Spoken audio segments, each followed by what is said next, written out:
கட்டை கட்டி முடிச்சிடும். அப்புறம் மயிரா போச்சு நாளைக்கு கொண்டான் வரணும் வர மாட்டான் நானும் வர மாட்டேன்.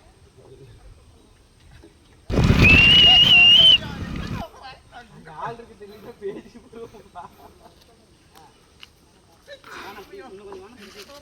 நீ அங்க போய் நின்று தூக்கு தட்டி பிடிச்சுக்க.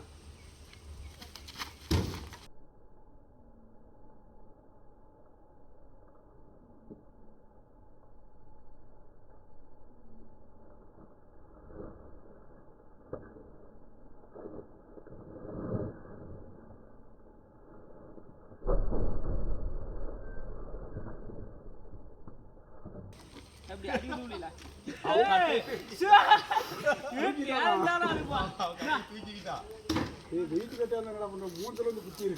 நீ அடிச்சிரோன்னு சொன்னானே அவனுக்கு அள்ளு விட்டுருச்சா.